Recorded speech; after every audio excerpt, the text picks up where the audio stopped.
हमारा MC by एक सक्षम अवेकन टीम डिवाइन कोर का लीडर है। इस दुनिया में मैजिक के अस्तित्व की वजह से डीमंस और उनकी केव्स प्रकट हुई। डीमंस के आने के जवाब में बाई जैसे खास शक्तियों वाले लोग अवेकेंड हुए। उसकी टीम ऑर्गेनाइजेशन की सबसे मजबूत टीम है और वे डीमन किंग बेल एल्फिगोर को समाप्त करने के मिशन पर हैं। बेल एल्फिगोर एक ट्रिपल एस क्लास डीमन है जिसके पास 5 एलिमेंट्स हैं, जिससे वह एक कठिन विरोधी बनता है। बाई और अन्य अवेकेंड वॉरियर्स को उच्च अधिकारियों यानी गॉड्स से आदेश मिलते हैं। केव में प्रवेश करते ही बाई पूरे जोर से चिल्लाता है ताकि अपनी स्क्वाड को मिशन शुरू होने की सूचना दे सके। बाई की टीम इतनी सक्षम है कि यह उनका 100वां हाई लेवल डिमोनिक केव है जिसे वे चैलेंज कर रहे हैं। उसकी टीम में लिंगुआ, हन शाओलिंग और लूसियन है। मिशन को जितना कठिन माना गया था उसकी वजह से इसे एल क्लास पर्ज ऑपरेशन के रूप में चिह्नित किया गया, जो सबसे उच्च स्तर है। लेकिन टीम इस मिशन को लेकर उत्साहित है क्योंकि डीमन केव साफ करने और डीमन किंग बेल एल्फिगोर को हराने के बाद उन्हें वेकेशन का वादा किया गया है। टीम परफेक्ट सिंक में अपनी शक्ति अनलीश करती है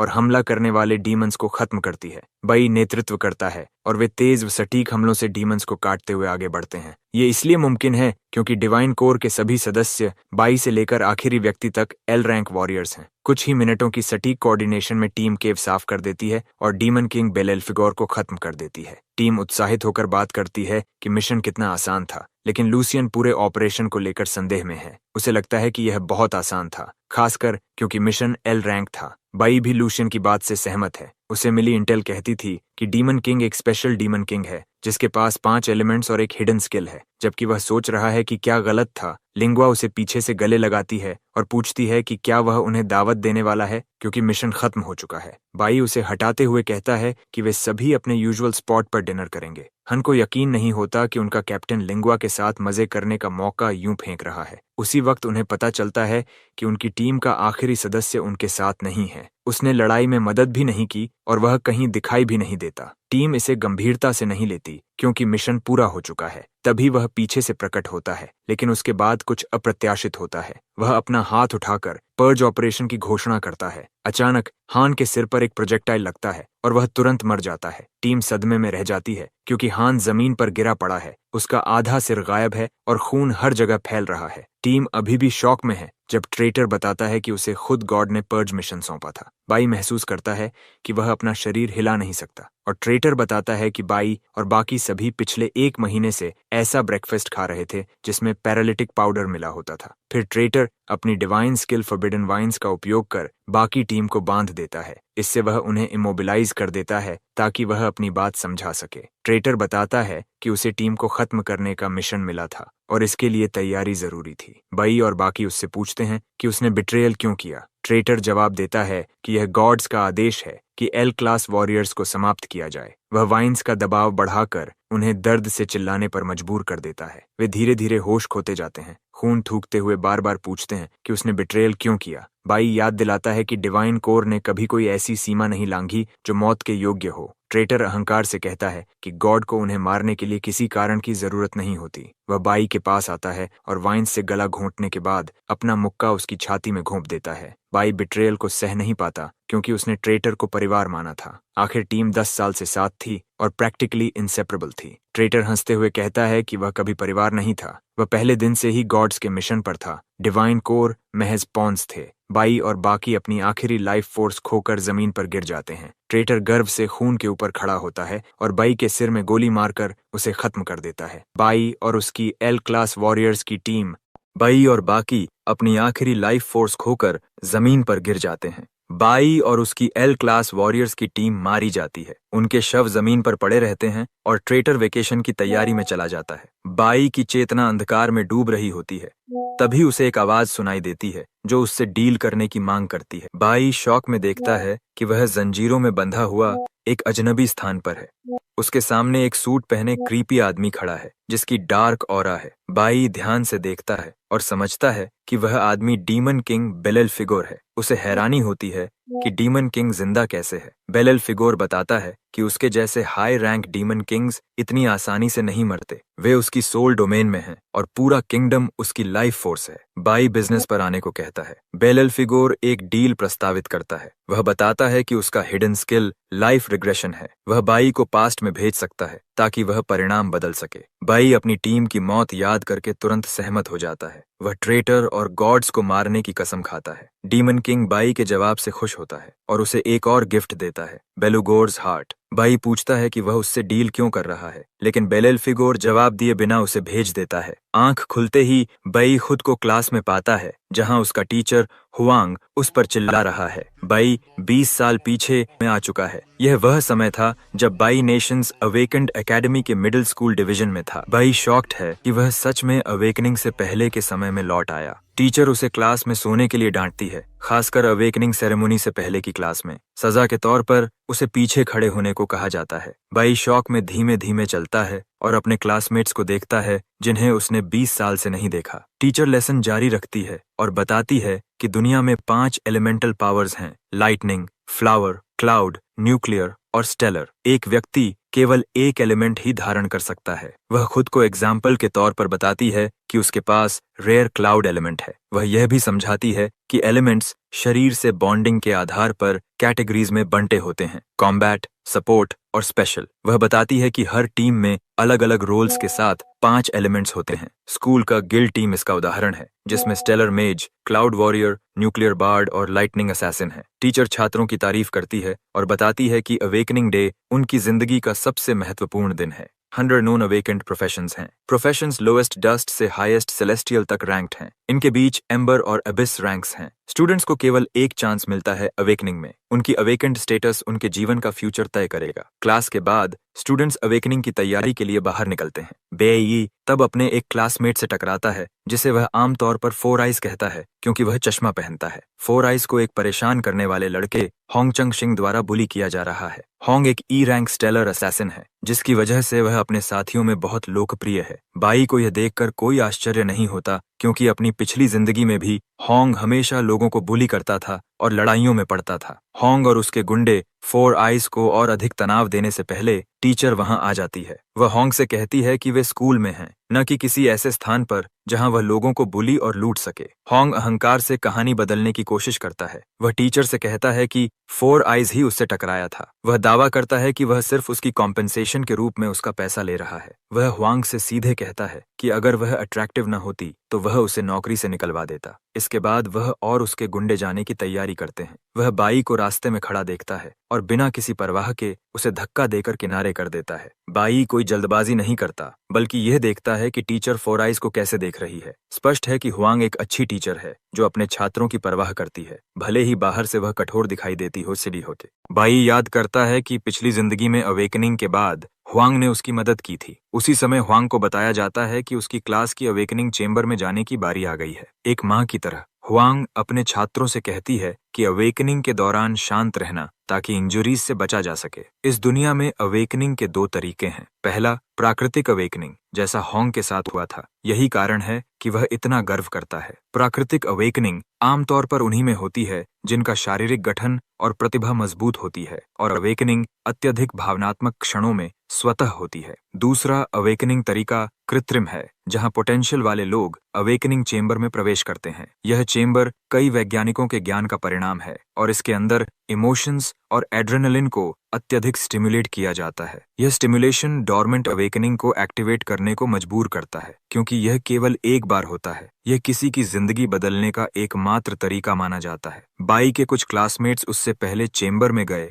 और अच्छे प्रोफेशंस पाए। किसी ने ब्लू टियर प्रोफेशन अवेकेंड किया, जो एम्बर क्लास है। अंत में बाई की बारी आती है और टीचर उसे चेंबर में ध्यान केंद्रित करने को कहती है। बाई निर्देश स्वीकार करता है और चेंबर में प्रवेश करता है। अपनी पिछली जिंदगी में बाई एक E rank nuclear warrior awakened हुआ था। यह डस्ट टियर क्लास के अंतर्गत आता है और इसे सबसे बेकार प्रोफेशन माना जाता है। उसके अवेकनिंग की वजह से उसे लगातार बुली किया गया, लेकिन बाद में एस रैंक पहुंचने पर उसने सबसे रेयर प्रकार अवेकेंड किया। चेंबर में प्रवेश कर बाई उम्मीद करता है कि उसे फिर से कोई बेकार प्रोफेशन मिलेगा, लेकिन वह शॉक में पड़ जाता है जब सिस्टम एरर मैसेज दिखाता है। चेंबर एक्टिवेशन मोड में चला जाता है और सामान्य एक एलिमेंट की जगह 5 एलिमेंट्स डिटेक्ट करता है। बाई को महसूस होता है कि उसके शरीर के अंदर बहुत गर्मी उठ रही है, जबकि सिस्टम इन्फिनिट अवेकनिंग मैसेज दिखा रहा है। सिस्टम बाई को बताता है कि वह 5 एलिमेंट्स में से किसी भी क्लास को अपने इनिशियल क्लास के रूप में चुन सकता है। यह भी जानता है कि वह इनिशियल क्लास के मैक्सिमम पोटेंशियल पर पहुंचने के बाद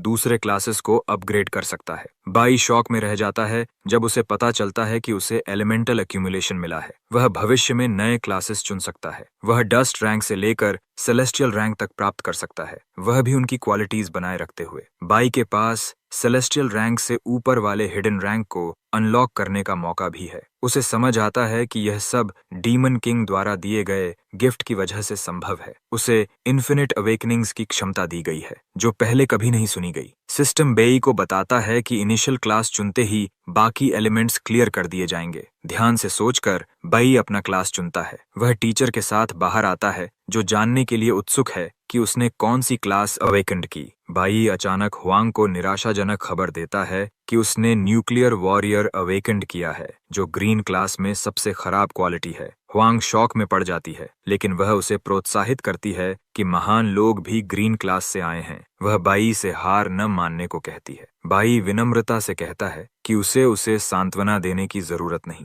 होंग यह बातचीत सुन लेता है और उम्मीद के अनुसार वह टांग अड़ाता है। वह बाई को ट्रैश कहता है और बताता है कि टीचर बस झूठी उम्मीद दे रही है। वह कहता है कि रियलिटी टीचर की बातों से अलग है। होंग याद दिलाता है कि डस्ट क्लास का मतलब है कि वह फूड चेन में सबसे नीचे है। होंग अहंकार से कहता है कि गॉड्स मजबूत लोगों को चुनते हैं और कमजोर लोग कुचले जाने के लिए पैदा होते हैं। गॉड्स का नाम सुनते ही बाई ट्रिगर हो जाता है, लेकिन शांत रहता है। होंग कहता है कि बाई को अब क्लास के पीछे बैठना पड़ेगा क्योंकि समाज ऐसे काम करता है। फ्रंट रो में सेलेस्टियल रैंक बैठते हैं, फिर अबिस रैंक, फिर एम्बर रैंक और आखिर में dust rank. Dust rank warriors को कचरा माना जाता है और वे सिर्फ अपने जैसे लो टीयर वॉरियर्स के साथ जुड़ सकते हैं। होंग जोड़ता है कि बाई मेहनत करके अपनी किस्मत नहीं बदल सकता क्योंकि यह समय की बर्बादी है। होंग हुआंग से बात करते हुए भी ट्रैश बात करता रहता है, लेकिन बाई का सब्र खत्म हो जाता है। वह होंग के हाथ में पकड़ा कॉफी कप लेता है और उसकी सामग्री उसके चेहरे पर फेंक देता है। होंग शॉक में रह जाता है क्योंकि वह मानना नहीं चाहता कि यह हुआ है। वह गुस्से में पूछता है कि बाई क्या कर रहा है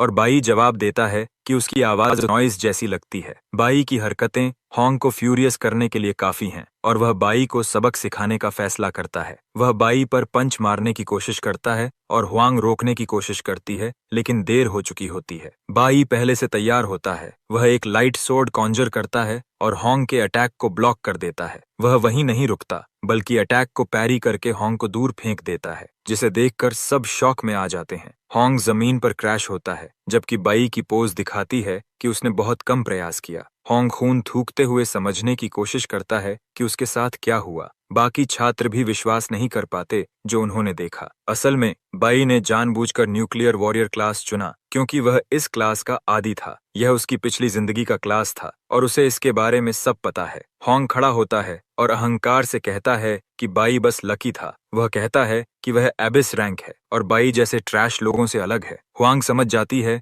कि बाई लकी नहीं था। उसने एक टॉप टियर मूवमेंट स्किल का उपयोग किया जो वॉरियर क्लास के लिए एक्सक्लूसिव है। वह जानती है कि पैरी स्किल एक ऐसा स्किल है जो हमला नलिफाई कर देता है और पूरा हमला वापस ओपोनेंट पर रिफ्लेक्ट करता है। हुआंग शॉक में है क्योंकि यह स्किल उसका मास्टर भी 10 साल की मेहनत के बाद नहीं सीख पाया। वह हैरान है कि बाई अभी अवेकेंड हुआ और उसके पास इतनी कॉम्बैट एक्सपीरियंस है। इस बीच होंग एक शॉर्ट सोर्ड निकालता है और बाई पर हमला करने की तैयारी करता है। वह अब सच में गुस्से में है और आश्वासन देता है कि वह बाई को सबके सामने शर्मिंदा करेगा। बाई हीरो की तरह शांत खड़ा है और बताता है कि उसने जानबूझकर डस्ट क्लास चुनी। वह जानता है कि भविष्य में लोग डस्ट क्लास का असली रूप देखेंगे, लेकिन तब बहुत देर हो चुकी होगी। छात्र दोनों को पोज लेते देखकर उत्साहित हो जाते हैं, लेकिन स्कूल में पावर्स का उपयोग कर लड़ाई करना फॉरबिडन है। होंग का पिता महत्वपूर्ण अधिकारी है और उसका अंकल स्कूल का डीन है। दूसरी तरफ बाई का कोई प्रतिष्ठित परिवार नहीं,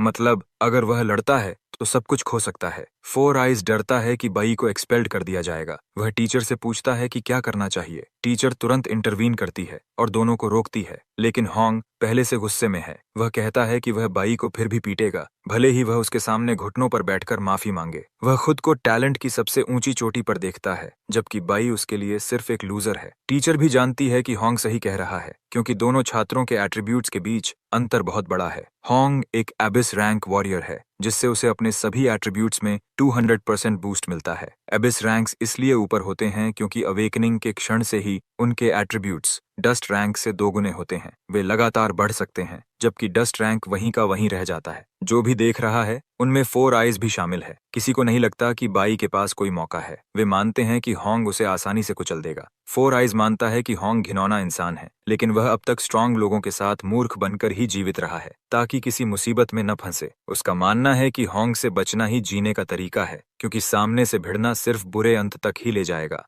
जब होंग अपने प्रतिद्वंदी को तौल चुका होता है तो वह उसकी ओर दौड़ता है। टीचर घबराकर चिल्लाती है कि बाई सावधान रहे। उसे लगता है कि बाई फिर से होंग के अटैक को पैरी करने की सोच रहा है। वह जानती है कि यह तरीका शायद काम न करे, क्योंकि पैरी स्किल इस्तेमाल करने में बहुत स्टैमिना लगता है। जिस गति से होंग उसकी तरफ आ रहा है, उस हिसाब से पैरी बेकार हो सकता है। होंग भी पूरा कॉन्फिडेंट है कि उसे बाई पर बढ़त मिली हुई है। दूसरी तरफ बेई भी ऐसे मुस्कुरा रहा है जैसे उसके सामने कुछ खास हो ही नहीं रहा हो। बाई को अटैक डॉज करने में कोई दिलचस्पी नहीं है, क्योंकि उसके पास एक और त्रुप का पत्ता है। जैसे ही होंग उसके पास पहुंचता है, by flash blink skill activate कर देता है। यह एक इंस्टेंटेनियस फ्लैश इफेक्ट है जो विल्डर को उसके सामने मौजूद ऑब्स्टिकल्स के आर पार जाने देता है। यह सब पलक झपकते ही हो जाता है और होंग समझ भी नहीं पाता कि बाई कब उसके पीछे पहुंचकर उसके शरीर के एक वाइटल पार्ट पर वार कर देता है। होंग खून खांसते हुए समझने की कोशिश करता है कि बाई उसके पीछे कब गया। वह गुस्से और बेइज्जती में जमीन पर हाथ पटकता है, जबकि छात्र पूरी तरह अविश्वास में रह जाते हैं।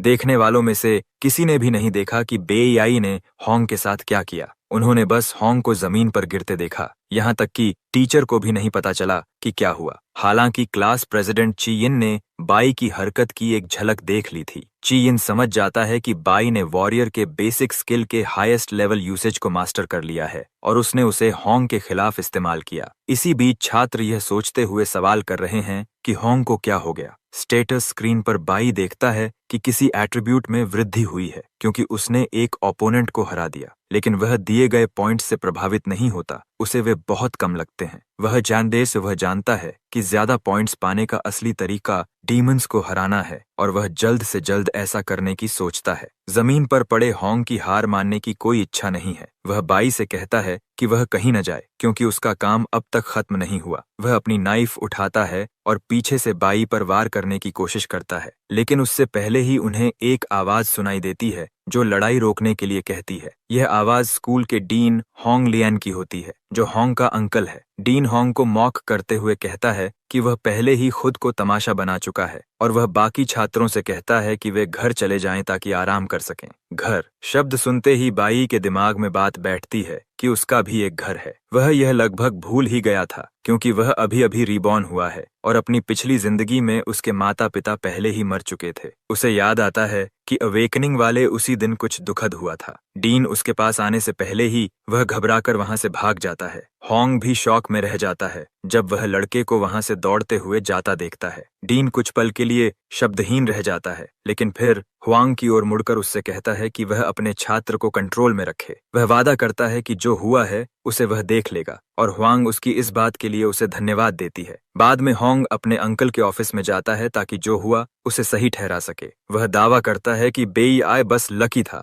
लेकिन उसका अंकल उस पर चिल्लाता है कि बेई ने उसे पूरी तरह ह्यूमिलिएट किया। डीन ने दूरी से खड़े होकर बेई को होंग के खिलाफ फ्लैश ब्लिंक इस्तेमाल करते हुए देखा था। वह होंग को समझाता है कि उस स्प्लिट सेकंड में बेई ने उसका सबसे कमजोर बिंदु ढूंढकर अटैक किया, जिससे होंग बिल्कुल डिफेंसलेस हो गया। डीन गुस्से में है क्योंकि अपने अनुभव के बावजूद वह खुद भी फ्लैश स्किल को इतनी प्रोफिशिएंसी से एग्जीक्यूट नहीं कर सकता। वह होंग और बाई की लड़ाई की तुलना एक प्रो गेमर के द्वारा किसी नूब को खिलौना बनाने से करता है। डीन अपने नेफ्यू से कहता है कि जो उसने देखा है उससे बाई किसी ऑर्डिनरी किड जैसा बिल्कुल नहीं लगता। दूसरी तरफ बाई तेजी से भाग रहा है और सोच रहा है कि उसे घर पहुंचना कितना जरूरी है। वह कुछ ही समय में अपार्टमेंट बिल्डिंग पहुंच जाता है। साथ ही उसे याद आता है कि उसकी पिछली जिंदगी में वहां क्या हुआ था। वह इस बार हर हाल में उसे होने से रोकना चाहता है, चाहे इसके लिए उसे अपनी जान ही क्यों न देनी पड़े। बाई घर के अंदर प्रवेश करता है, जहां उसका पिता टीवी देख रहा है और उसकी मां बर्तन धो रही है।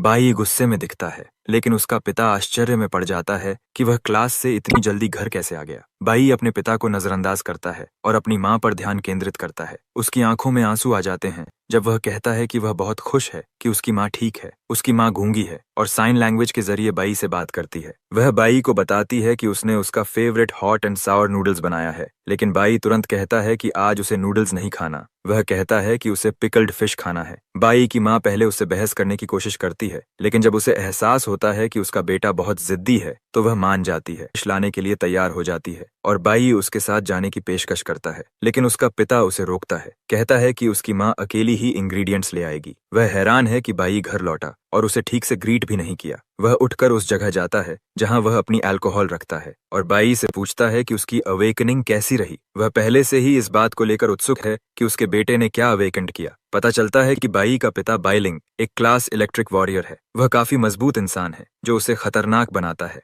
बाई अपने पिता से कहता है कि उसकी आज अवेकनिंग नहीं हुई क्योंकि सब बहुत देर तक चलता रहा। उसका पिता पूछता है कि अगर अवेकनिंग नहीं हुई तो वह घर जल्दी क्यों आ गया। उसे पता है कि उसके दोस्त के बेटे की अवेकनिंग हो चुकी है, लेकिन वह उसके अवेकेंड क्लास से निराश है। लिंगशांग दूसरी तरफ उम्मीद करता है कि उसका अपना बेटा एबिस रैंक अवेकेंड करे। लिंग दावा करता है कि उसने अपने समय में एबिस रैंक अवेकेंड किया था और उसने बाई को बड़ा करने में अपना खून पसीना लगा दिया है। लिंग गुस्से में है और एक डरावनी ऑरा के साथ अपने बेटे से पूछता है कि उसने क्या अवेकेंड किया। बाई अपने पिता की ऑरा में पूरी तरह दब जाता है और फिर झूठ बोलने की कोशिश करता है कि उसकी अवेकनिंग नहीं हुई। यह सुनकर वह आदमी और भी ज्यादा गुस्से में आ जाता है और एक परफेक्ट फादर की तरह वह बाई के सिर पर ड्रिंक की बोतल फोड़ देता है। जब उसे आखिर सच पता चलता है कि बाई ने डस्ट रैंक अवेकेंड किया है तो वह और ज्यादा भड़क उठता है और बाई पर चिल्लाता है। लिंग एक वायलेंट आदमी के रूप में जाना जाता है जो अपनी भावनाओं को कंट्रोल नहीं कर पाता। बाई की पिछली जिंदगी में जब उसे पता चला कि बाई ने डस्ट रैंक अवेकेंड किया है,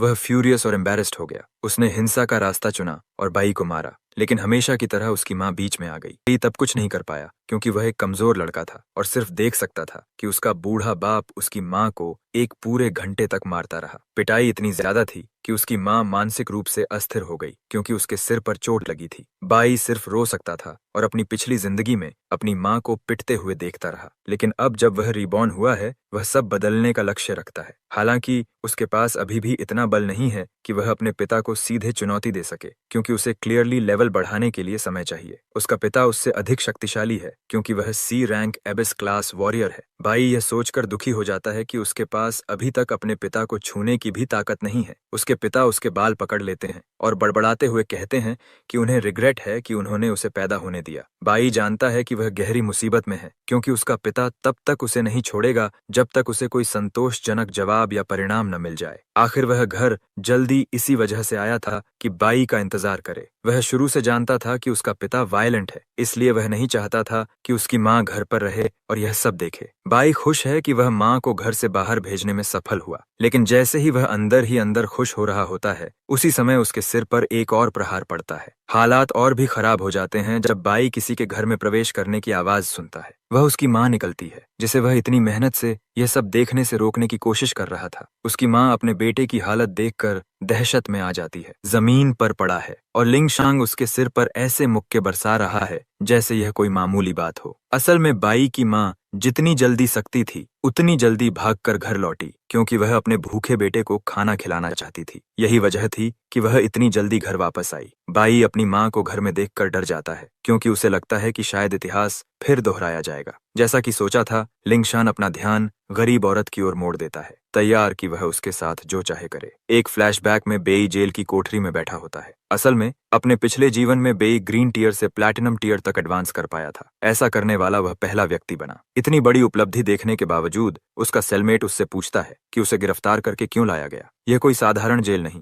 बल्कि मौत की सजा पाए हुए लोगों की जेल है। बैराई बस यही कहता है कि वह मरने के लायक है क्योंकि उसने अपनी माँ को पीट कर मार डाला। उसने अपैरेंटली अपने पिता को भी मार दिया क्योंकि उसने उसकी माँ के साथ जो किया यही कारण था कि उसे मौत की सजा सुनाई गई। अब वर्तमान में इतिहास ठीक उसकी आंखों के सामने दोहराया जाने वाला है। लिंग अपनी पागल हरकतें जारी रखता है जबकि बाई की माँ उसके बेटे को देखती हुई उसके पास दौड़ती है। बाई खुद को एक साधारण व्यक्ति से थोड़ा मजबूत मानता है क्योंकि कोई सामान्य व्यक्ति उसके पिता का वह पंच झेलकर जिंदा नहीं रह सकता था। उसकी माँ उसे उठाने की कोशिश करती है और अपने गुस्सैल पति से उसे बचाती है। लिंगशन चिल्लाकर कहता है कि जिस दिन उसे पता चला कि उसकी पत्नी प्रेग्नेंट है, वह खुश हुआ। उसे लगा बी परिवार फिर चमकेगा, क्योंकि उसके दूसरे दोनों भाई बेटे पैदा नहीं कर सके। उसे लगा पूर्वजों ने उसे परिवार की ग्लोरिया लौटाने का दायित्व दिया है, लेकिन जो उसके बाद हुआ उसने उसे घृणा से भर दिया। उसका बेटा, जिस पर उसने इतना भरोसा किया, डस्ट रैंक, सबसे घटिया क्लास, अवेकेंड हुआ।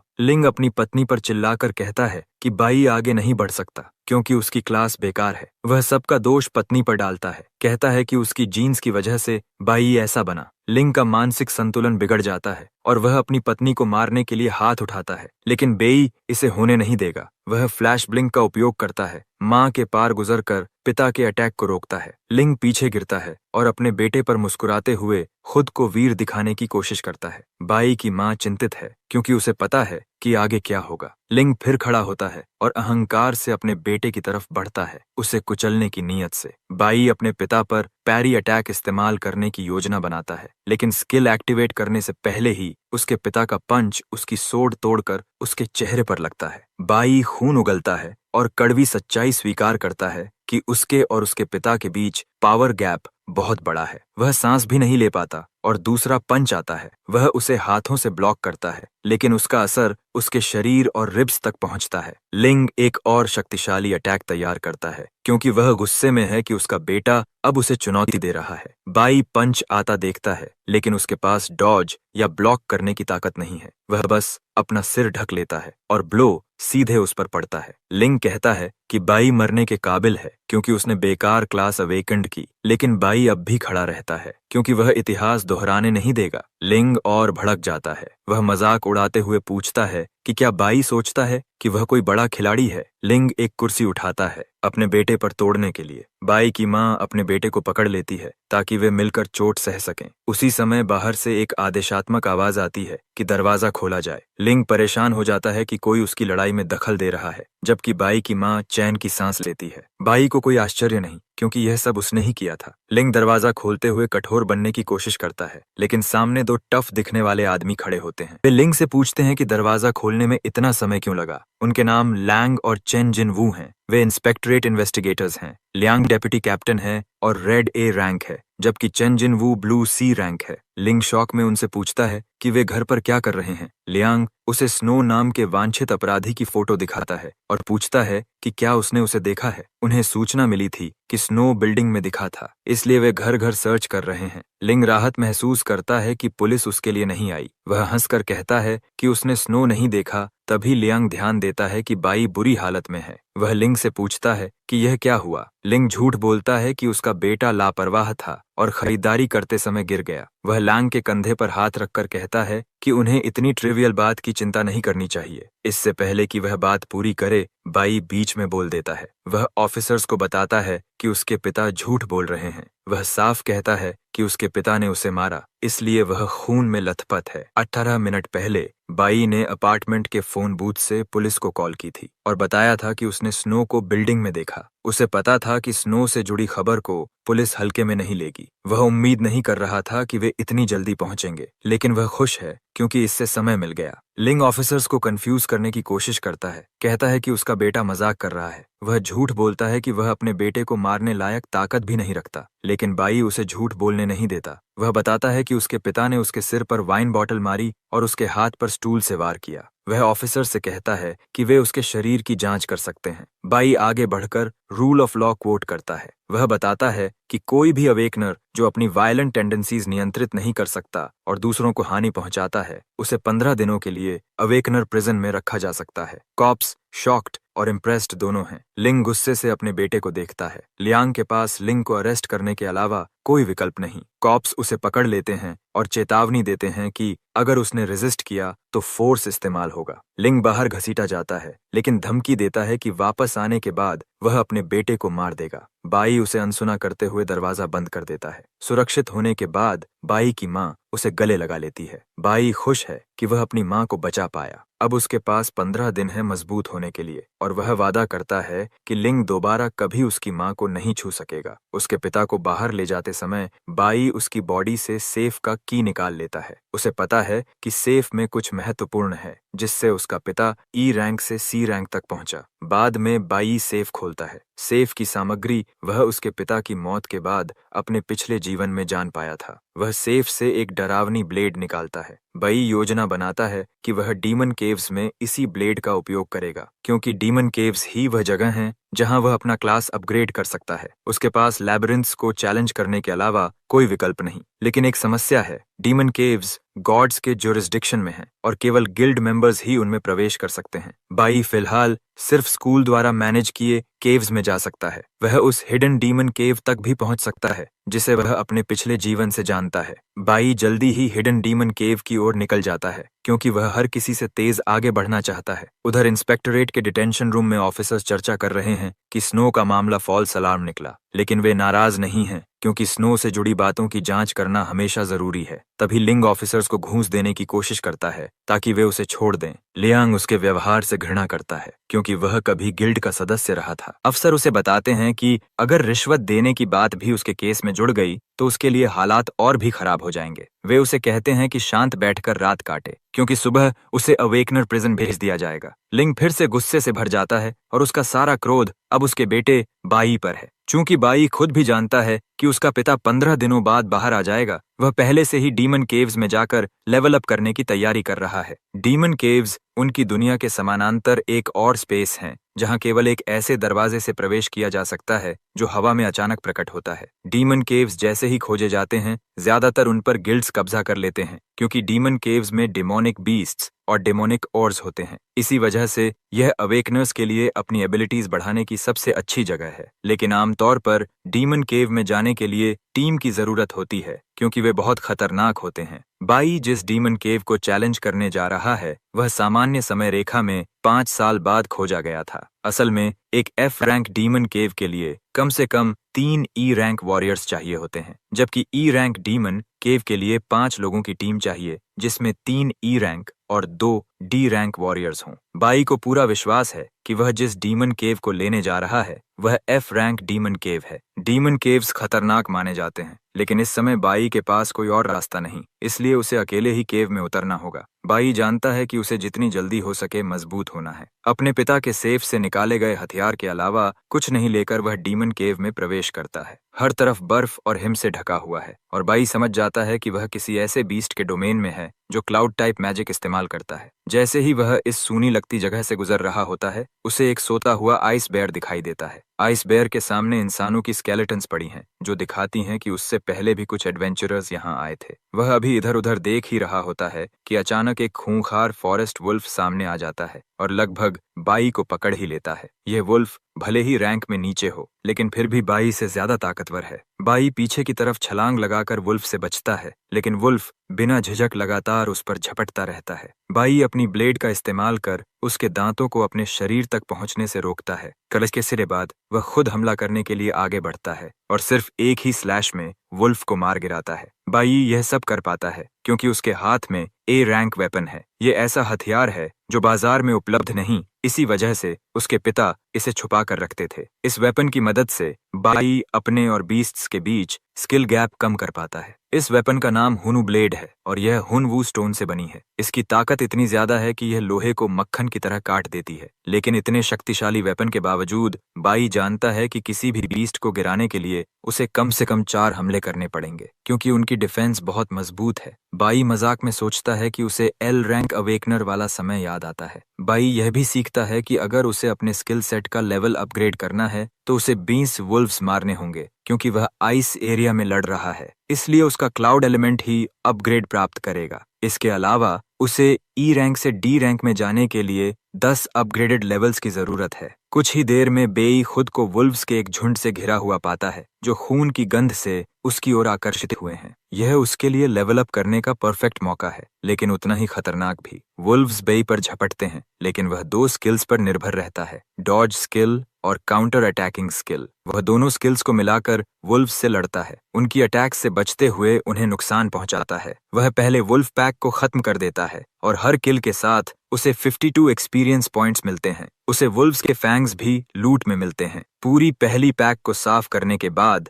अब उसे वुल्फ किंग का सामना करना होता है। अपनी एजिलिटी और स्पीड का उपयोग करके वह वुल्फ किंग के शरीर पर कई कट्स लगाता है, जिससे उसे ठीक होने का मौका ही नहीं मिलता। वुल्फ किंग घावों की वजह से मर जाता है और बाई को उसे हराने पर 50 पॉइंट्स मिलते हैं। वुल्फ किंग को हराने की वजह से बाई को स्नो वुल्फ डायमंड भी मिलता है। पहले पैक के बीस्ट्स को साफ करते ही उसके पास डी रैंक में अपग्रेड होने के लिए पर्याप्त एक्सपीरियंस पॉइंट्स इकट्ठे हो जाते हैं। पॉइंट्स के अलावा उसे 12 एट्रीब्यूट्स भी मिलते हैं और सिस्टम उससे पूछता है कि वह इन्हें कैसे एलोकेट करना चाहता है। वह एट्रीब्यूट्स एलोकेट कर देता है, लेकिन देखता है कि सिर्फ 20 वुल्व्स मारने के बाद ही वह बहुत थक चुका है। उसे ई रैंक शरीर की कमजोरी पर हैरानी और चिढ़ दोनों होती है। उसकी समस्याओं की सूची में यह बात भी जुड़ जाती है कि उसे एक डायमेंशनल बैकपैक चाहिए जिसमें वह अपना लूट रख सके ताकि कुछ खो न जाए। बेई यह भी मानता है कि अकेले डिमोनिक केव को टैकल करना वाकई बहुत मुश्किल है। जो स्नो वुल्फ डायमंड उसने कमाया है वह एक ड्यूरेबल जूअल है जिसका उपयोग स्पेशल मटेरियल वेपन्स बनाने में किया जाता है। यह बाजार में काफी महंगा भी है। उसे पता है कि हाई टियर डिमोनिक केव तक पहुंचने का एकमात्र रास्ता डिवाइन कॉर्प्स में शामिल होना है। अवेकनिंग स्कूल्स गिल्ड्स के अधीन होती हैं और वे अक्सर अपनी टीम्स के लिए संभावित वॉरियर्स की तलाश में रिप्रेजेंटेटिव्स भेजती हैं। हर स्टूडेंट का सपना होता है कि वह बेहतरीन नतीजों के साथ ग्रेजुएट होकर किसी गिल्ड में शामिल हो, लेकिन अगर कोई स्टूडेंट बदकिस्मत निकला और टीम से निकाल दिया गया तो उसका करियर लगभग खत्म माना जाता है। यही बाई के पिता के साथ हुआ था और इसीलिए वह हमेशा के लिए सी रैंक पर अटके हुए हैं। अपनी मौजूदा स्थिति को देखते हुए बाई समझता है कि अकेले बीस्ट से लड़ते हुए उसकी स्टैमिना और भी ज्यादा जलेगी। इसके अलावा वह पहले से ही थका हुआ है। तभी अचानक एक और वुल्फ पैक कहीं से आ धमकता है। वह अपनी जेब में छुपी एक चाल का इस्तेमाल करने का फैसला करता है। वह भागने लगता है और वुल्व्स उसके पीछे दौड़ते हैं। वह उन्हें एक जंगल की ओर ले जाता है जहां वह कई पेड़ काटकर अपने और उनके बीच थोड़ा स्पेस बना लेता है। यह डिस्टर्बेंस जंगल में रहने वाले बीस्ट यानी क्लाउड पाइथन को आकर्षित करता है। अब बाई को वुल्व्स के साथ साथ पाइथन्स से भी निपटना है। इस मुश्किल स्थिति से निकलने के लिए बाई अपना आगे का प्लान शुरू करता है। वह एक जबरदस्त एक्सप्लोजन करता है, उम्मीद करते हुए कि इससे वह खास बीस्ट जाग जाएगा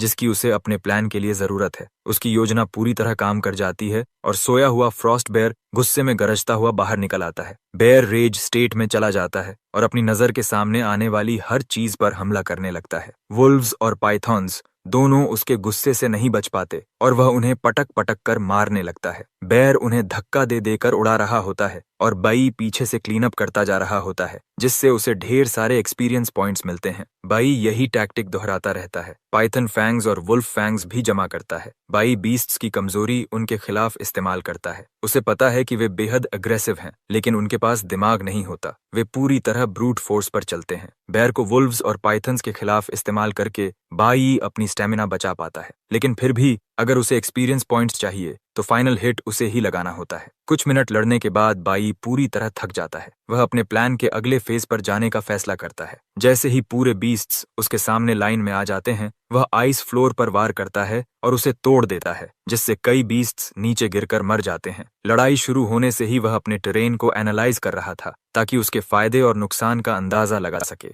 उसे पता चल चुका था कि वे किसी साधारण जमी हुई झील पर नहीं बल्कि दो क्लिफ्स के बीच टंगी एक आइस ब्रिज पर लड़ रहे हैं। उसकी यह शानदार योजना लगभग सारे बीस्ट्स को एक ही बार में खत्म कर देती है। ये थक चुका है, लेकिन उसे अभी भी फ्रॉस्ट बेयर और वुल्फ पैक के बचे कुचे सदस्यों से निपटना है। सिस्टम उसे एक नया टाइटल देता है, 1 अगेंस्ट 100। इस टाइटल की वजह से जब भी वह मल्टीपल एनिमीज से लड़ता है उसकी स्टैट्स 10% तक बढ़ जाती हैं। लेकिन बेई अभी फ्रॉस्ट बेयर को लेकर ज्यादा चिंतित नहीं है। उसे पता है कि हर केव में एक फाइनल बॉस होता है और वह पहले से ही उसके प्रकट होने की उम्मीद कर रहा था। उसने इतनी तबाही मचा दी है कि बॉस का आना तो तय है। वह बस सोचता है कि अभी तक वह सामने क्यों नहीं आया। अचानक पूरा क्षेत्र एक आइस स्पेल से घिर जाता है। वह प्रतिक्रिया दे पाता उससे पहले ही स्पेल उसे और उसके सामने मौजूद बीस्ट्स को जकड़ लेती है। बाई को समझ आता है कि उसकी सोच गलत थी। फाइनल बॉस पहले ही जाग चुका था, लेकिन वह सही मौके का इंतजार कर रहा था। जब बाई और बाकी बीस्ट्स सब थके हुए और घायल हों, ताकि एक ही वार में सब पर काबू पा सके। बाई और सारे बीस्ट्स एक ही जगह पर ठूंसे हुए हैं, जिससे स्पेल से बचना लगभग नामुमकिन हो जाता है। बाई हिलने की कोशिश करता है, लेकिन स्पेल पहले से ही उसे पकड़ चुकी है। उसकी टांगें जम चुकी हैं और उसे एहसास होता है कि यह आइस ब्रिज भी बॉस के जाल का हिस्सा थी। फाइनल बॉस ने सब कुछ पहले से ही सेट कर रखा था, ताकि सही वक्त पर प्रकट होकर एक झटके में सारी मेहनत का फल ले सके। अब बेई पर यह सच्चाई पूरी तरह साफ हो जाती है कि केव का फाइनल बॉस एक इंटेलिजेंट प्राणी है। इस केव का फाइनल बॉस कंगलिन डीमन मंकी है और उसके साथ कुछ दूसरे एप्स उसकी गार्ड के रूप में मौजूद हैं। बाई के शरीर का लगभग हर हिस्सा बर्फ में ढका हुआ है, जिससे वह हिल भी नहीं पा रहा, जबकि डीमन मंकी चेहरे पर एक दुष्ट मुस्कान लिए खड़ा है। असल में यह केव एक हाई रिस्क केव के रूप में वर्गीकृत है, जिसे चुनौती देने के लिए कई ई रैंक वॉरियर्स की जरूरत होती है। शरीर पूरी तरह जम जाने की वजह से बाई को डर है कि वह हाइपोथर्मिया का शिकार हो सकता है, जो उसकी मौत का कारण बन सकता है। मंकी बॉस अपना हाथ उठाकर बाई की ओर इशारा करता है। अपने मंकीज को आदेश देता है कि वे इनकैपेसिटेटेड बाई पर हमला करें। खुद को फंसा हुआ महसूस करके बाई पैरी स्किल का सहारा लेता है, क्योंकि पैरी स्किल के लिए अटैक के लैंडिंग मोमेंट पर करेक्ट टाइमिंग की जरूरत होती है। बाई आखिरी पल तक इंतजार करता है। वह पैरी स्किल के साथ शैटर स्किल एक्टिवेट करता है, आइस को तोड़कर इनकमिंग अटैक को ब्लॉक कर देता है। हालांकि बाई अस्थायी रूप से स्थिति से बाहर निकल गया, उसे पता है कि वह मुसीबत में है, क्योंकि उसने स्टैमिना का बड़ा हिस्सा खर्च कर दिया है। शैटर स्किल तब एक्टिवेट होती है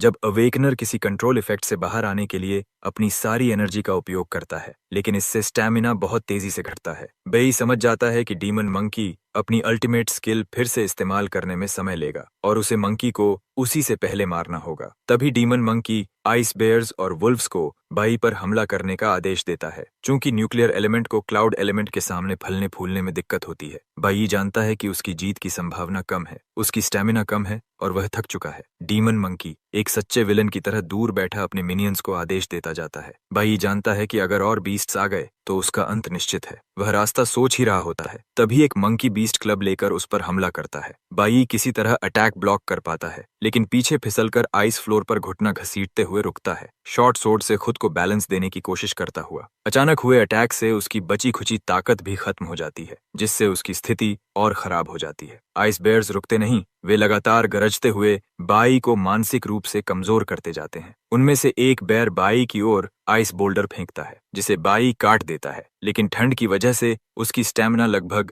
0 हो चुकी है। जैसे ही डीमन मंकी समझ जाता है कि बाई लगभग ड्रेन्ड है, वह एक और अल्टीमेट स्किल आइस स्टॉर्म छोड़ देता है। बाई शॉक में है, क्योंकि उसे उम्मीद नहीं थी कि डीमन मंकी की अल्टीमेट स्किल का कूल डाउन इतना तेज होगा। इनकमिंग अटैक देखते ही उसकी आंखों में दहशत भर जाती है। उसे याद आता है कि अपने पिछले जीवन में लाइफ और डेथ स्थितियों में उसकी इंस्टिंक्ट्स विकसित हुई थीं, जो उसे सही मौके पहचानने में मदद करती थीं। बाई समझ जाता है कि उसकी वर्तमान स्थिति में उसके पास केवल 2 विकल्प हैं, या तो वह यहीं रहकर लड़ता रहे, लेकिन स्टैमिना 0 होने और लगातार डैमेज मिलने की वजह से वह निश्चित ही मर जाएगा। दूसरा विकल्प है भाग जाना। बाई बिना समय गंवाए विकल्प 2 चुनता है और क्लिफ से कूदता है, लेकिन डीमन मंकी उस पर आइस स्पेल फेंकता है, जो उसके पैरों को जकड़ देता है, जिससे वह बैलेंस खोकर सीधे नीचे गिर जाता है। बर्फ में जकड़ा हुआ बाई नीचे नदी में क्रैश कर जाता है। जब वह अपनी जान बचाने की जद्दोजहद में लगा है, घर पर उसकी माँ उसके कमरे में आती है। वह सोचती है कि बाई अभी भी सो रहा है, लेकिन शॉक होती है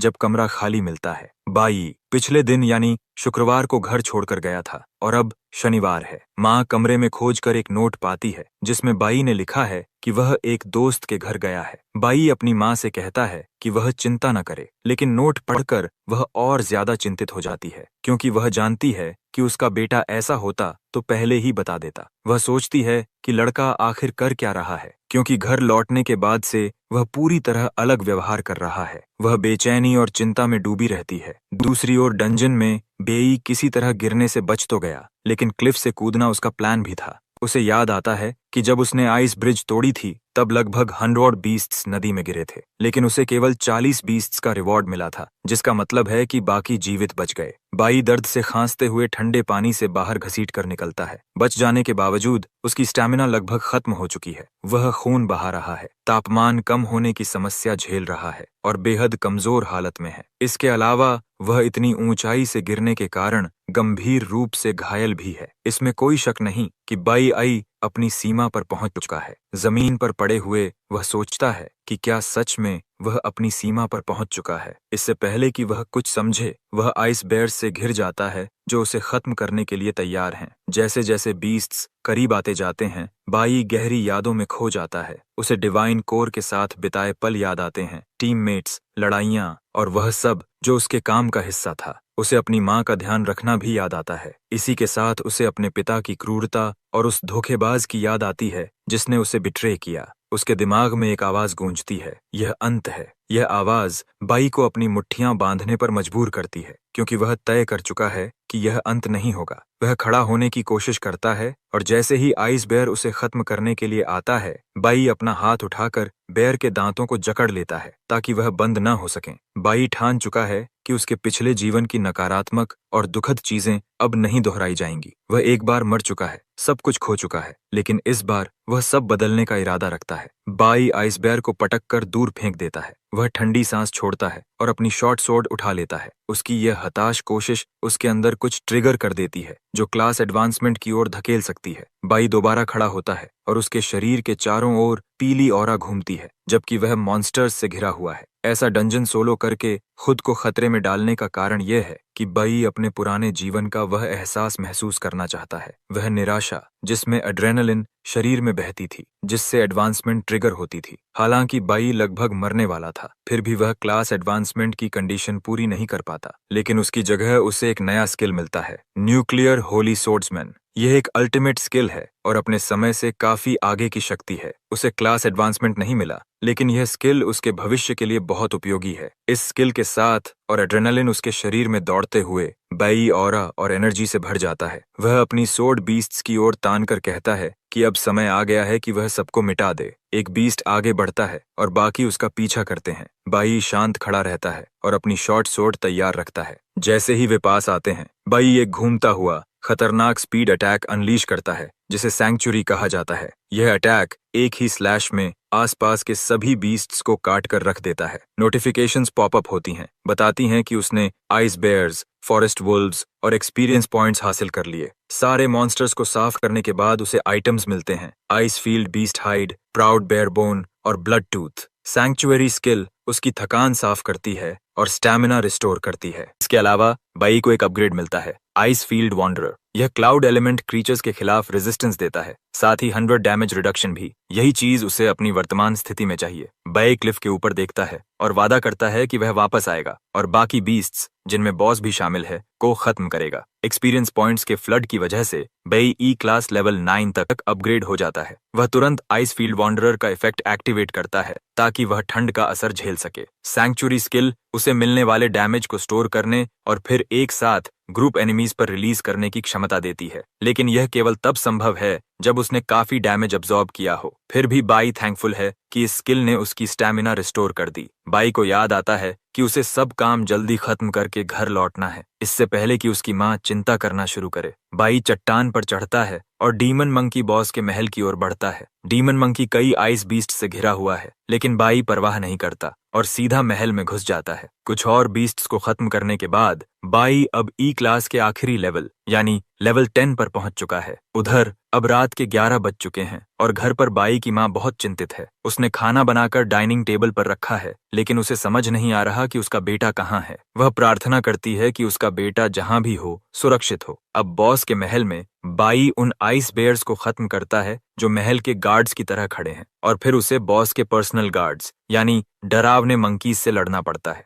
मंकी बॉस डरा हुआ नहीं दिखता और अपने गार्ड्स को बाई को खत्म करने का आदेश देता है। एक मंकी बाई पर झपटता है, लेकिन बाई बस उसका वार रोकता है और आसानी से उसे बीच से 2 हिस्सों में काट देता है। मंकी बॉस यह देखकर समझ जाता है कि हालात उसके लिए गंभीर हो सकते हैं। वह गुस्से में अपनी ultimate skill ice storm assault छोड़ता है, लेकिन बाई पर इसका जरा भी असर नहीं होता क्योंकि वह पहले ही नई स्किल की वजह से इम्यून हो चुका है। बाई फिर सीधा मंकी बॉस की तरफ झपटता है और घबराहट में बॉस अपना स्टाफ उठाता है। वह एक स्पेल एक्टिवेट करता है जिससे स्टाफ पर लगा जूल चमकने लगता है। इससे बाकी मंकीज हाइपर मोड में चले जाते हैं, लेकिन बाई उन्हें किसी खतरे के रूप में नहीं देखता। वह उन्हें सिर्फ उन बीस्ट्स के रूप में देखता है जिन्हें मारकर उसे डी क्लास तक पहुंचना है। बाई उन सबको ऐसे काटता है जैसे वे कुछ भी न हों और फिर मंकी बॉस का एक हाथ काट कर अलग कर देता है। मंकी बॉस दर्द से चीखता है और अपने बहते खून को देखता रह जाता है। इससे पहले कि वह कुछ और कर पाए, वह बई को डेथ स्टेयर के साथ अपने सामने खड़ा देखता है।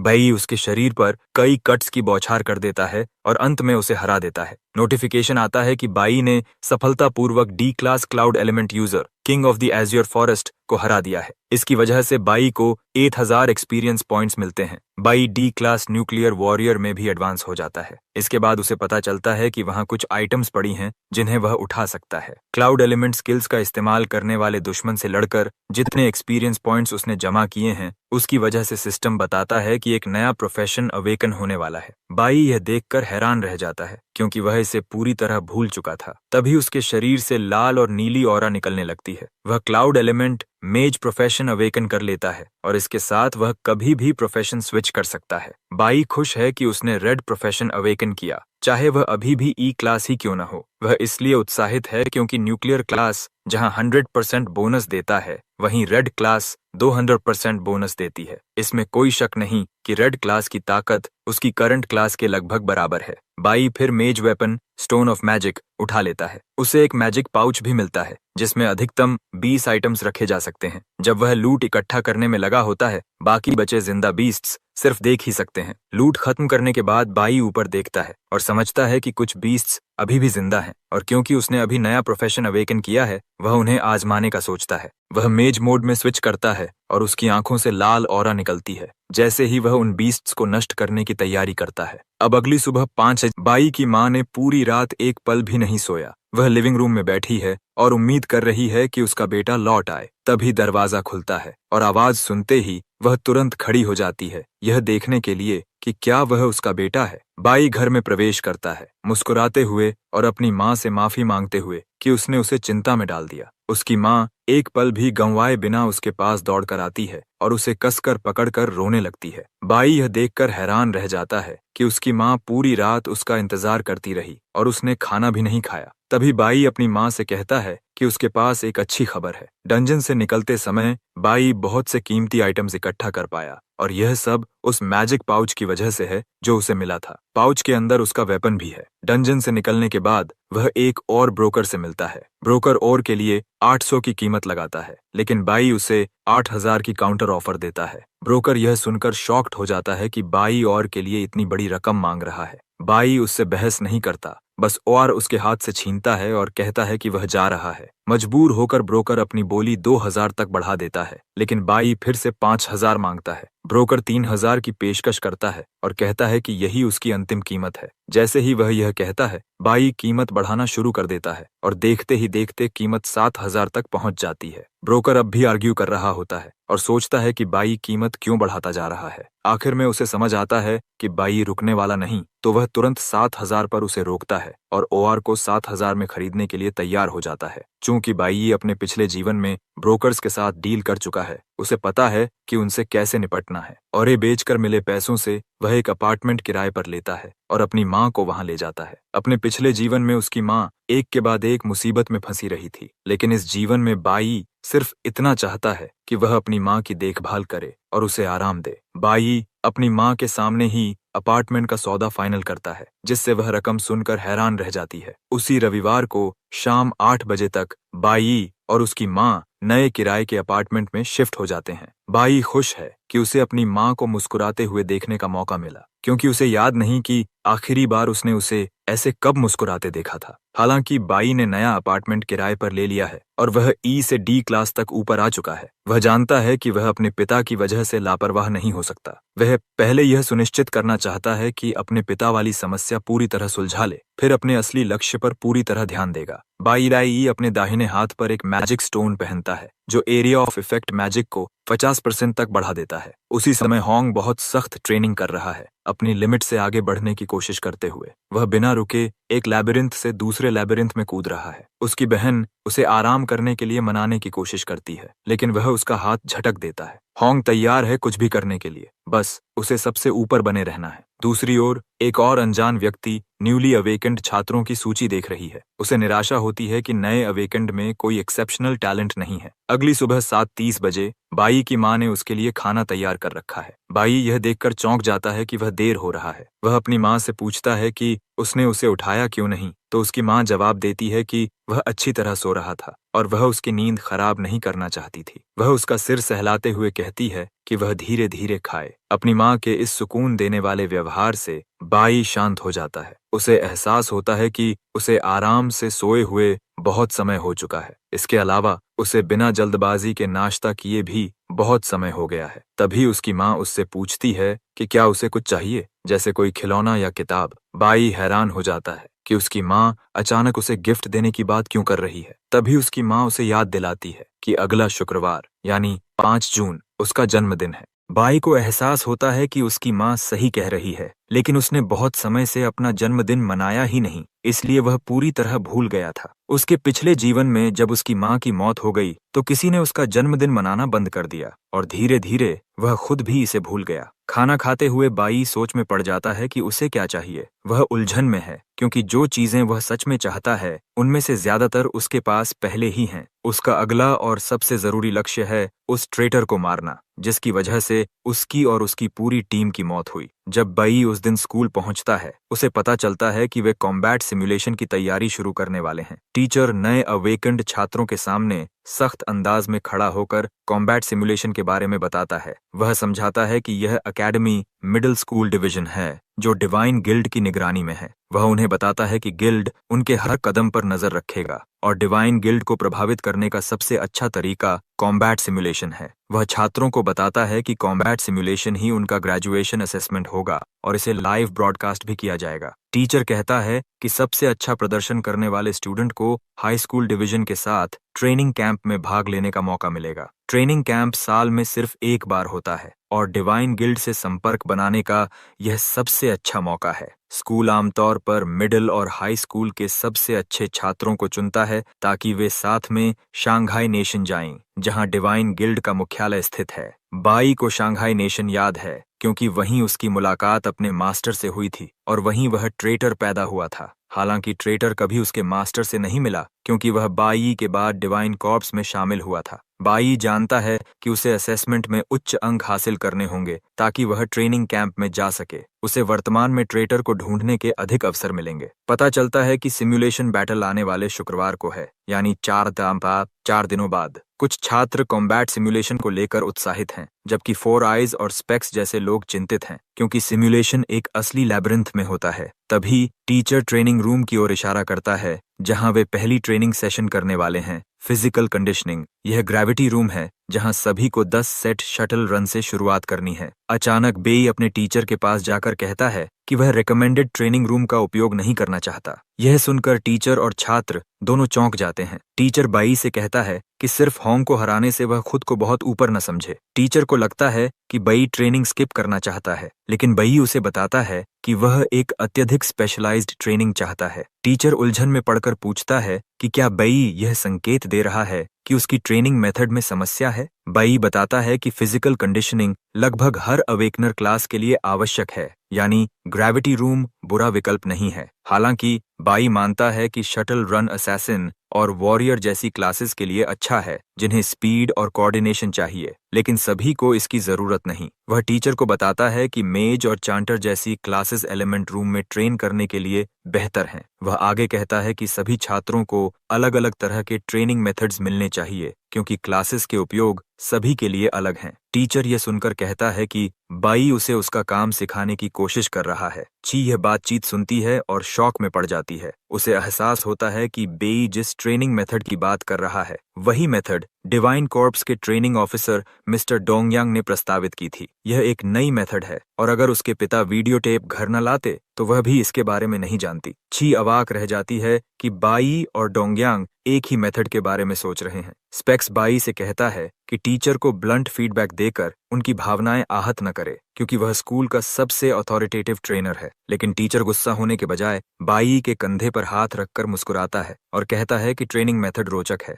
टीचर फिर कहता है कि स्कूल में बहुत ज्यादा छात्र हैं, इसलिए हर व्यक्ति के लिए स्पेशलाइज्ड व्यवस्था करना अभी संभव नहीं। वह बताता है कि कॉम्बैट सिमुलेशन छात्रों के जीवन और करियर को तय करेगा और अगर गलत तरीके से किया गया तो किसी का भविष्य खत्म हो सकता है। बाई को याद आता है कि पिछले जीवन में उसके खराब परिवार के बावजूद उसके टीचर्स उसका समर्थन करते थे। उन्हीं ने उसे ट्विस्टेड व्यक्ति बनने से बचाया। बाई टीचर की ओर देखकर कहता है कि वह ग्रेजुएशन परफॉर्मेंस में उसे निराश नहीं करेगा। टीचर उससे पूछता है कि वह अवेकन्ड न्यूक्लियर वॉरियर के रूप में कैसे ट्रेनिंग करने वाला है। बाई सुझाव देता है कि एलिमेंट रूम में एलिमेंटल सप्रेशन को मैक्सिमम लेवल पर कर दिया जाए। यह सुनकर टीचर और स्पेक्स दोनों शॉक हो जाते हैं। बाई झूठ बोलते हुए कहता है कि वह वॉरियर होने के बावजूद खुद को बैलेंस करना चाहता है ताकि वह अपनी कमजोरियों को चुनौती दे सके। वह यह कहकर मेज प्रोफेशन ट्रेन करने की बात छिपाना चाहता है। तभी ची यिन हाथ उठाकर टीचर से कहती है कि वह भी एलिमेंटल कंट्रोल का अभ्यास करना चाहती है। टीचर के पास मानने के अलावा कोई विकल्प नहीं रहता और वह दोनों से कहता है कि वे जो चाहें करें, लेकिन फाइनल असेसमेंट में अपना बेस्ट दें। ची बाई के पास आकर साथ प्रैक्टिस करने का सुझाव देती है, लेकिन बाई उसे बताता है कि वह प्राइवेट रूम में ट्रेन करेगा। ची यह सुनकर हैरान होती है और कहती है कि बाई के रिजेक्शन ने उसे और मेहनत करने के लिए प्रेरित किया है। एलिमेंट रूम में ट्रेनिंग करते समय बाई को दिक्कत होती है क्योंकि वह अभी मेज प्रोफेशन में नया है, लेकिन वह कम समय में प्रोफेशन मास्टर्ड करने की योजना बना रहा है। इसके अलावा वह प्रोफेशन स्विचिंग छुपाना चाहता है क्योंकि स्कूल गॉड्स की सुपरविजन में है और स्टूडेंट्स की हर एक्टिविटी देखी जाती है। बाई नहीं चाहता कि वह गॉड्स के लिए जल्दी टारगेट बन जाए। इस बीच ची सिर्फ 1% एलिमेंटल सप्रेशन में ट्रेनिंग कर रही है और उसे लगता है कि वह ताकत में बाई के बराबर है। बाई भी अपने क्लासमेट्स से दूरी बनाए रखना चाहता है ताकि वह उन्हें सुरक्षित रख सके। उस दिन स्कूल के बाद स्पेक्स और उसका दोस्त बाई के पास पहुंचते हैं। वे उससे धीमे चलने को कहते हैं क्योंकि उसके साथ चलना मुश्किल है। असल में पिछले जीवन में वे तीनों सबसे अच्छे दोस्त थे क्योंकि वे सब वीक थे और बुलिंग झेलते थे। मिडिल स्कूल में उनके साथ बिताया समय ही बाई की एकमात्र खुशी थी, लेकिन इस जीवन में बाई बदला लेना चाहता है और उसे अपने क्लासमेट्स के साथ घुलने मिलने की जरूरत नहीं लगती। उनसे छुटकारा पाने के लिए वह अपनी बाइसिकल पर बैठकर चला जाता है। दोनों स्तब्ध रह जाते हैं क्योंकि वे हमेशा एक अटूट ट्रियो थे। स्पेक्स मानता है कि बेई अवेकनिंग के बाद पूरी तरह बदल गया है और अब आत्मविश्वासी दिखता है। कुछ देर बाद दोनों बाई के पास पहुंचते हैं जो उनका इंतजार कर रहा होता है। बाई स्पेक्स से कहता है कि जब भी समय मिले वह अपने लंग्स चेक करवाए। दोनों खुश हो जाते हैं कि बाई उनके साथ चलने वाला है, लेकिन बाई फिर कहता है कि वे बहुत धीमे हैं। वह फिर बाइसिकल पर बैठकर चला जाता है। पिछले जीवन में स्पेक्स अचानक लंग डिजीज से बीमार पड़ा था और गंभीर स्थिति के कारण उसकी मृत्यु हो गई। बाई चाहता है कि स्पेक्स इस जीवन में स्वस्थ और जीवित रहे, चाहे वे दोस्त न भी रहें। स्पेक्स मानता है कि बेई अंदर से अब भी वही है, बस बाहर से ठंडा दिखता है। शांघाई नेशन में रिक्रूट ट्रेनिंग ग्राउंड पर दो लोग नए रिक्रूट के बारे में बात कर रहे हैं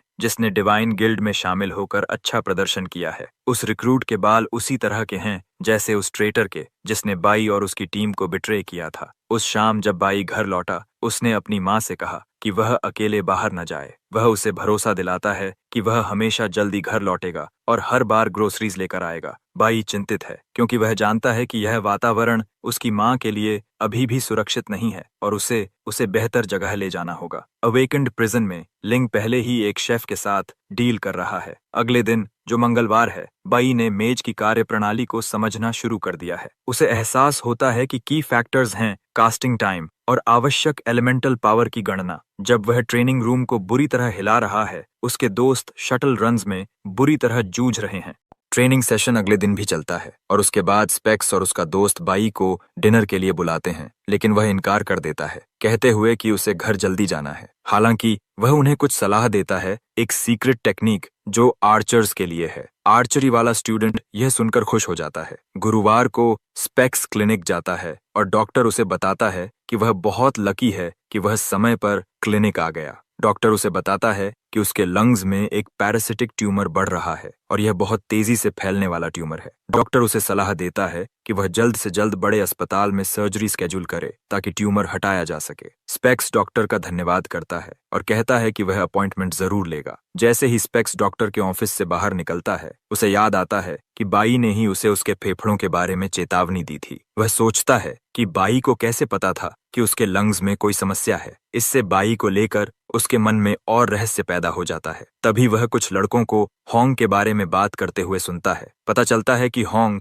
ई क्लास लेवल 4 तक पहुंच चुका है और सबको लगता है कि वह असेसमेंट में सबसे अच्छा प्रदर्शन करेगा। होंग के परिवार के पास एक प्राइवेट लैबिरिंथ है और होंग उसे इस्तेमाल करके लेवल अप कर रहा था। इसी तरह उनका परिवार उन्हें अपनी प्राइवेट आर्मी की तरह ट्रेन कर रहा है। यही वह समय है जब लड़कों की बात में एक ऐसा खुलासा होता है जो स्पेक्स का ध्यान खींच लेता है। पता चलता है कि होंग स्कूल के बाद बाई को सबक सिखाने वाला है और यह सब पिछले सप्ताह की घटना के कारण है। लड़के बताते हैं कि होंग बहुत गुस्से में है और वह बाई को मारने तक का इरादा रखता है। होंग ने खुद को आम भी कर लिया है ताकि वह ज्यादा खतरनाक और प्रभावी हो सके। स्पेक्स यह सुनकर समझ जाता है कि उसका दोस्त गंभीर खतरे में है। चिंता में डूबा स्पेक्स तुरंत हरकत में आता है। वह सोचता है कि बाई की मदद करना ही सबसे सही काम है। वह स्कूल के हॉलवे में दौड़ पड़ता है, सोचते हुए कि होंग बाई को हराने के लिए किस तरह की घटिया चालें चलेगा। उसे चिंता है कि होंग अपने गुंडों को भी बुला सकता है ताकि बाई को घेर कर मारा जाए। वह तायफ अचानक रुक जाता है और सोचता है कि भले ही वह दौड़कर वहां पहुंचे,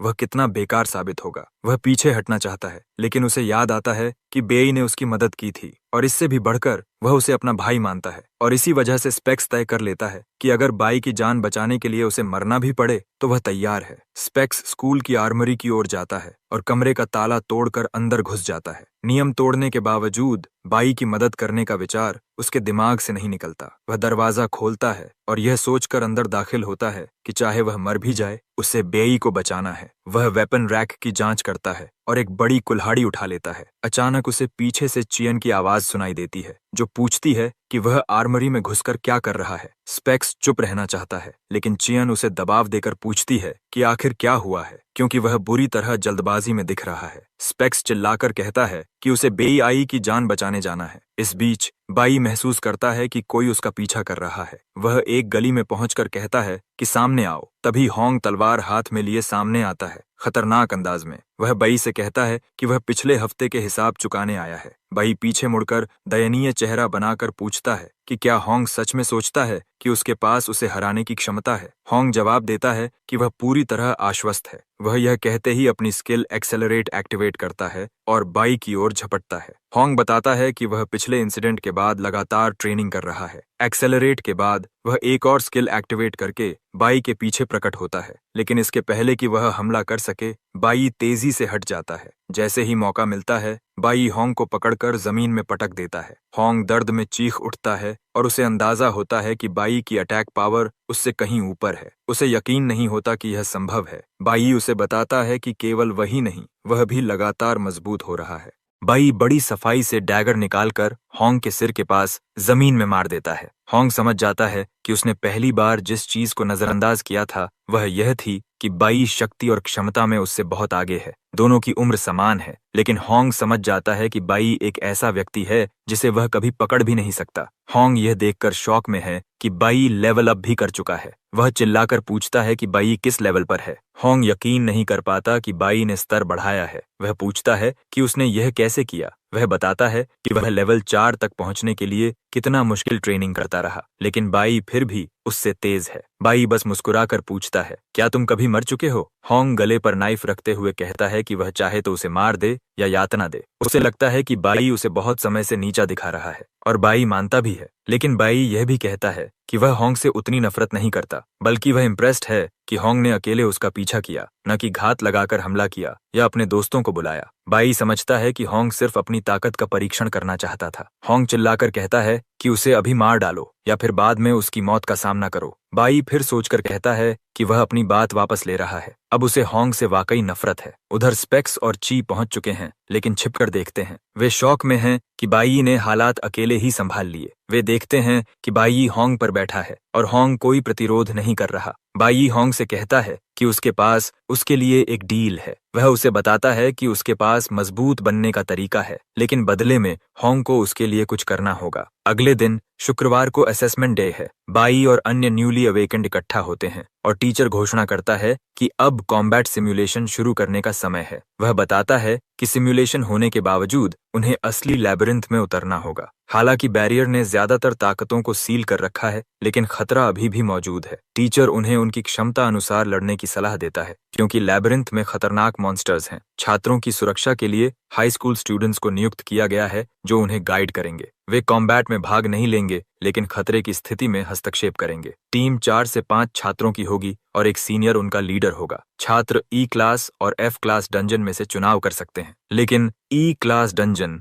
बहुत कठिन है और टीचर उन्हें सलाह देता है कि अगर उनके पास ताकत नहीं है तो ई क्लास में न जाएं। अगर चैलेंज में असफल हुए तो एकेडमिक क्रेडिट्स खो जाएंगे, जिससे चैलेंज का महत्व पता चलता है। फिर टीचर छात्रों से पूछता है कि जो ई क्लास डंजन लेना चाहते हैं वे हाथ उठाएं। 8 छात्र हाथ उठाते हैं, जिनमें ची यिन और होंग भी शामिल हैं। स्पेक्स यह देखकर हैरान है कि कुछ छात्र इतने पागल हैं कि ई क्लास डंजन लेने की हिम्मत कर रहे हैं। कुल 180 छात्रों में से 8 वॉलंटियर्स मिले हैं। बाकी छात्रों को एफ क्लास डंजन में रैंडम बांटा जाएगा। हालांकि ची नोटिस करती है कि बाई ने हाथ नहीं उठाया। तभी बाई टीचर के पास जाता है और कहता है कि वह स्कूल के D class spirit jade dungeon को चैलेंज करना चाहता है। यह सुनकर सबके मुंह खुले रह जाते हैं। टीचर को लगता है कि वह पागल हो गया है, क्योंकि कोई भी सीधा डी रैंक डंजन पर नहीं जाता। छात्र भी सहमत हैं। उसी वक्त डीन भी आता है और कहता है कि डी रैंक डंजन छात्रों के लिए खतरनाक हैं, लेकिन बाई बीच में बोलकर डीन को याद दिलाता है कि स्कूल के नियम छात्रों को अपना स्तर चुनने देते हैं। चूंकि स्कूल का उद्देश्य डिवाइन कॉर्प्स के लिए प्रतिभा ढूंढना है, बाई पूछता है कि क्या डीन सच में उससे उसका मौका छीनना चाहता है।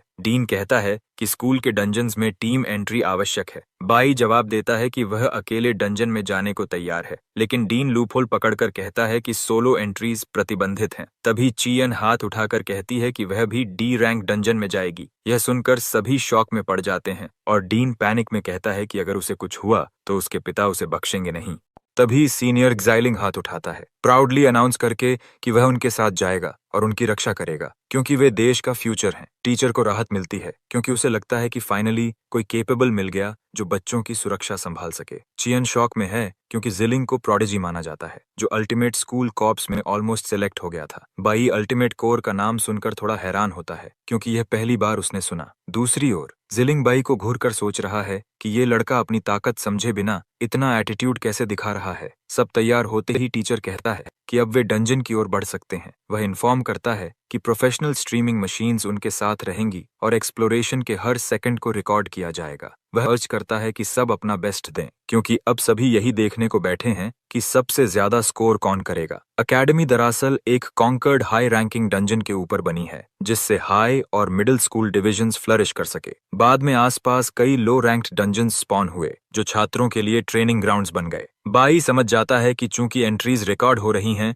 वह अपने ट्रम्प कार्ड्स बिना सोचे नहीं खोल सकता, लेकिन लिंगू डंजन में वही सब है जिसकी उसे जरूरत है। डंजन में प्रवेश करते ही जिलिंग लगातार बोस्ट करता है कि वह उन्हें बचाएगा और पहले भी unsealed D rank dungeon clear कर चुका है। ची पूछती है कि मॉन्स्टर्स कैसे होंगे। जिलिंग बताता है कि लेवल 5 से 15 तक, लेकिन स्ट्रॉन्गर मॉन्स्टर्स स्कूल द्वारा सील्ड हैं, इसलिए बॉस से एनकाउंटर नहीं होगा। फिर भी हाई ई रैंक मॉन्स्टर्स को अंडर एस्टिमेट नहीं करना चाहिए, क्योंकि उनकी स्पीड और अटैक काफी खतरनाक हो सकती है। वह रिमाइंड करता है कि वे अभी अभी अवेकन हुए हैं, लेकिन अश्योर्स करता है कि वह ची को कुछ छोटे मॉन्स्टर्स ढूंढ देगा ताकि उसके अच्छे स्कोर्स हों। बाई उसके कंटिन्यूअस याप से तंग आकर बस आगे चल देता है। जिलिंग हैरान होकर चिल्लाता है कि आगे बढ़ोगे तो चोट खाओगे, लेकिन बाई उसे साफ ठंडे स्वर में शट डाउन कर देता है। तुम बहुत बात करते हो, पीछे रहो, मुझे तुम्हारी मदद नहीं चाहिए। बाई की ऑरा इतनी ठंडी और भयावह होती है कि चियन और जिलिंग दोनों के चेहरे उतर जाते हैं। उधर सिमुलेशन अब लाइव स्ट्रीम हो रहा है और स्टूडेंट्स टीचर्स एक्साइटमेंट से देख रहे हैं। अल्टीमेट कैंपस रूम में एलीट टीम भी बैठी है, उम्मीद करते हुए कि कुछ मजेदार देखने को मिलेगा।